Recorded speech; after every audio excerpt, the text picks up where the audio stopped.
राधे राधे। जय श्री कृष्णा। आज मैं श्रीमद् भगवद गीता का अध्याय नंबर 18 का सीरियल नंबर 8 को पढ़ रहा हूँ। सारे कार्यों के लिए मुझ पर निर्भर रहो और मेरे संरक्षण में सदा कर्म करो। ऐसी भक्ति में मेरे प्रति पूर्णता सचेत रहो। तात्पर्य, जब मनुष्य कृष्ण भावनामृत में कर्म करता है तो वह संसार के स्वामी के रूप में कर्म नहीं करता। उसे चाहिए कि वह सेवक की भांति परमेश्वर के निर्देशानुसार कर्म करे। सेवक को स्वतंत्रता नहीं रहती, वह केवल अपने स्वामी के आदेश पर कार्य करता है। उस पर लाभ हानि का कोई प्रभाव नहीं पड़ता। वह भगवान के आदेश अनुसार अपने कर्तव्य का सच्चे दिल से पालन करता है। अब कोई यह तर्क दे सकता है कि अर्जुन कृष्ण के व्यक्तिगत निर्देशानुसार कार्य कर रहा था, लेकिन जब कृष्ण उपस्थित न हो तो कोई किस तरह कार्य करे। यदि कोई इस पुस्तक में दिए गए कृष्ण के निर्देश के अनुसार तथा कृष्ण के प्रतिनिधि के मार्गदर्शन में कार्य करता है तो उसका फल वैसा ही होगा। इस श्लोक में मतपरे शब्द अत्यंत महत्वपूर्ण है। यह सूचित करता है कि मनुष्य जीवन में कृष्ण को प्रसन्न करने के लिए कृष्ण भावना भावित होकर कार्य करने के अतिरिक्त अन्य कोई लक्ष्य नहीं होता। जब वह इस प्रकार कार्य कर रहा हो तो उसे केवल कृष्ण का ही चिंतन इस प्रकार से करना चाहिए। कृष्ण ने मुझे इस विशेष कार्य को पूरा करने के लिए नियुक्त किया है और इस तरह कार्य करते हुए उसे स्वाभाविक रूप से कृष्ण का चिंतन हो जाता है। यही पूर्ण कृष्ण भावनामृत है। किंतु यह ध्यान रहे कि मनमाना कर्म करके उसका फल परमेश्वर को अर्पित न किया जाए। इस प्रकार का कार्य कृष्ण भावनामृत की भक्ति में नहीं आता।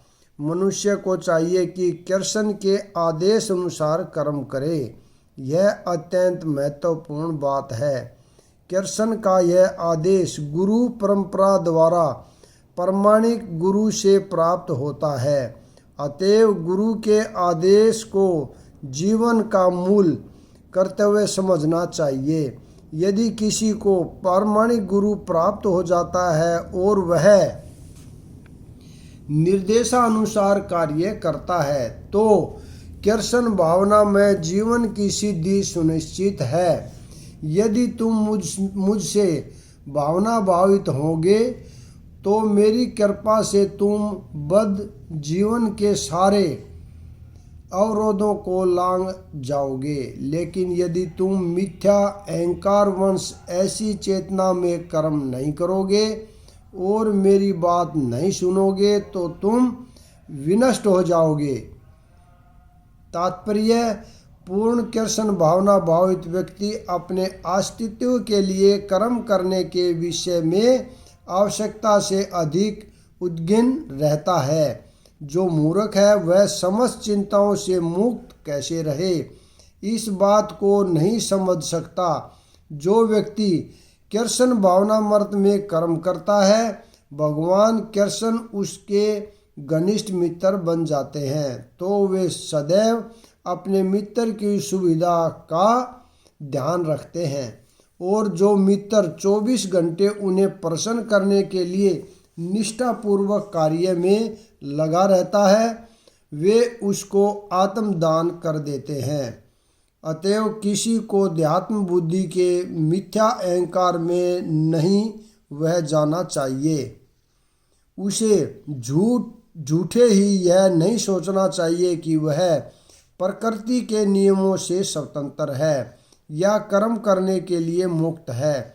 वह पहले से कठोर भौतिक नियमों के अधीन है।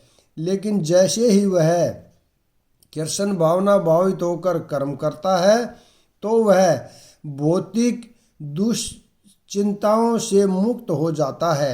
मनुष्य को यह भली भांति जान लेना चाहिए कि जो कृष्ण भावनामृत में सक्रिय नहीं है वह जन्म मृत्यु रूपी सागर के ही भंवर में पड़कर अपना विनाश कर रहा है।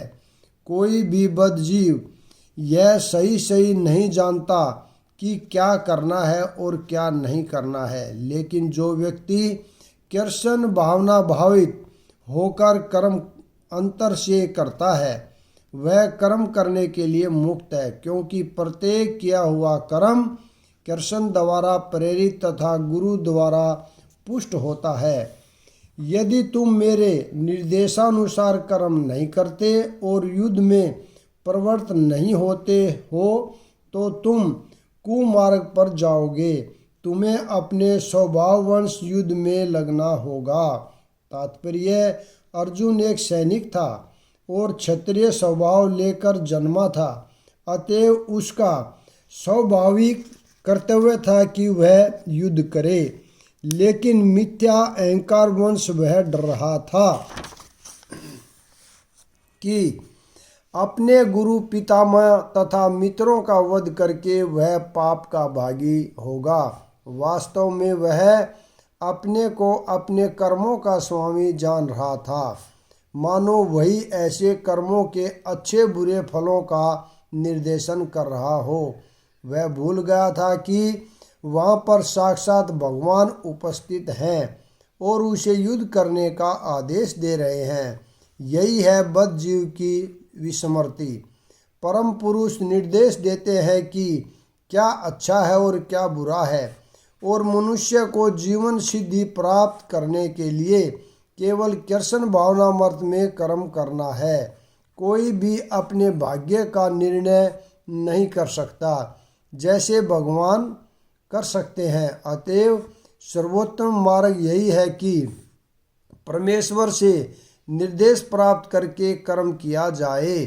भगवान या भगवान के प्रतिनिधि स्वरूप गुरु के आदेश की वह कभी भी उपेक्षा न करे। भगवान के आदेश को बिना किसी हिचक के पूरा करने के लिए वह कर्म करे। इससे सभी परिस्थितियों में सुरक्षित रहा जाएगा। इस समय तुम मोहवंश मेरे निर्देशानुसार कर्म करने से मना कर रहे हो, लेकिन हे कुंती पुत्र, तुम अपने ही स्वभाव से उत्पन्न कर्म द्वारा बाध्य होकर वही सब करोगे। तात्पर्य, यदि कोई परमेश्वर के निर्देशानुसार कर्म करने से मना करता है तो वह उन गुणों द्वारा कर्म करने के लिए बाध्य होता है जिनमें वह स्थित होता है। प्रत्येक व्यक्ति प्रकृति के गुणों के विशेष संयोग के वशीभूत है और तदनुसार कर्म करता है, किंतु जो स्वेच्छा से परमेश्वर के निर्देशानुसार कार्य करता होता है वही गौरवान्वित होता है। हे अर्जुन, परमेश्वर प्रत्येक जीव के हृदय में स्थित है और भौतिक शक्ति से निर्मित यंत्र में सवार की भांति बैठे समस्त जीवों को अपनी माया से घुमा रहे हैं। और तात्पर्य, अर्जुन परम ज्ञाता न था और लड़ने या न लड़ने का उसका निर्णय उसके शुद्र विवेक तक सीमित था। भगवान कृष्ण ने उपदेश दिया कि जीवात्मा ही सर्वे सर्वा नहीं है। भगवान या स्वयं कृष्ण अंतर्यामी परमात्मा रूप में हृदय में स्थित होकर जीव को निर्देश देते हैं।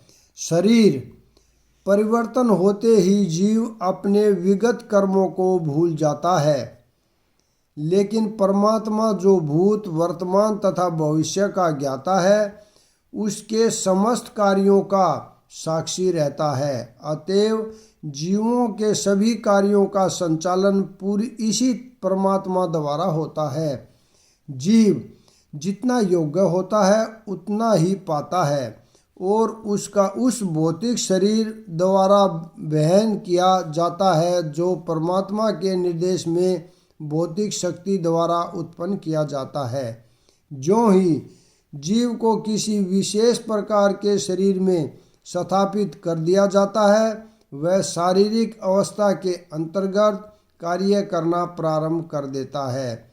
अत्यधिक तेज मोटर कार में बैठा व्यक्ति कम तेज कार में बैठे व्यक्ति से अधिक तेज आता है। भले ही जीव अर्थात चालक एक ही क्यों न हो, इस प्रकार परमात्मा के आदेश से भौतिक प्रकृति एक विशेष प्रकार के जीव के लिए एक विशेष शरीर का निर्माण करती है, जिससे वह अपनी पूर्व इच्छाओं के अनुसार कर्म करे। जीव स्वतंत्र नहीं होता। मनुष्य को यह नहीं सोचना चाहिए कि भगवान से स्वतंत्र है। व्यक्ति तो सदैव भगवान के नियंत्रण में रहता है, अतएव उसका कर्तव्य है कि वह शरणागत हो, और अगले श्लोक का यही आदेश है। यहाँ पर मैं विराम देता हूँ। अगला भाग कल बढ़ेंगे। आप सभी लाइक करो, कमेंट करो और शेयर करना न भूलें। राधे राधे। जय श्री कृष्णा।